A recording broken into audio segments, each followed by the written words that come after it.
आज भारतीय जनता पार्टीचा 46वा स्थापना दिवस आहे।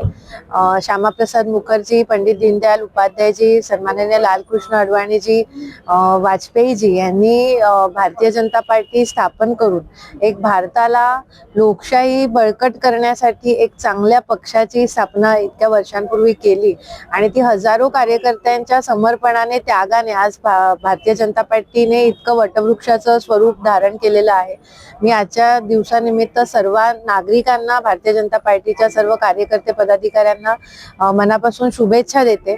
आणि आजचा हा कार्यक्रम वसई विधानसभेच्या वतीने वसई विरार जिल्ह्यातल्या सर्व भारतीय जनता पार्टीचे सगळे पदाधिकारी, कार्यकर्ते, बूथ प्रमुख सगळ्यांसाठी एक स्नेहभोजन, स्नेह संमेलनाचा हा कार्यक्रम आहे। कारण आम्ही असं मानतो की भारतीय जनता पार्टी हा फक्त पक्ष नाहीये, तर हा एक परिवार आहे आणि परिवारातल्या सर्व सदस्यांनी एकत्र यावं, एक स्नेहसंमेलन त्यांचं व्हावं, एक मेळावा व्हावा, त्यांच्यामध्ये हितगुज व्हावी, अशा या उद्देशासाठी हा कार्यक्रम ठेवलेला आहे।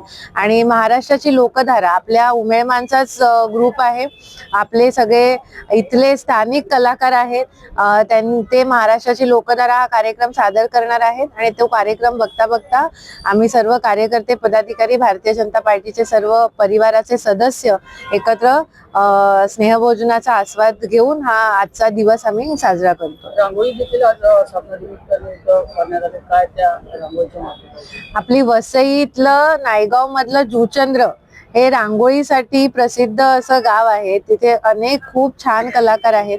आज जुचंद्र मधलेच भरत, गणेश आणि स्नेहा या 3 कलाकारांनी इथे सुंदर अशी रांगोळी साकारलेली आहे। तुम्ही पाहिलं तर भारतीय जनता पार्टीचं कमळ, भारतीय जनता पार्टीचं ब्रीदवाक्य आणि भारतीय जनता पार्टी ज्यांनी स्थापन केली असे 3 आमचे आधारस्तंभ, श्यामाप्रसाद मुखर्जी, पंडित दीनदयाल उपाध्याय आणि वाजपेयीजी यांचं रेखाचित्र तिथे साकारलेलं आहे रांगोळीच्या माध्यमातून। तर मला त्यांचेही आभार मानायचे, तिघांचे। आणि अक्षरशः त्यांनी आज सकाळपासून सुरू करून म्हणजे एक निव्वळ 4 ते 5 तासामध्ये इतकी छान रांगोळी काढलेली आहे। त्यामुळे आमच्या या कार्यक्रमाला एक छान स्वरूप प्राप्त झालेलं आहे। तर त्यांचेही आभार।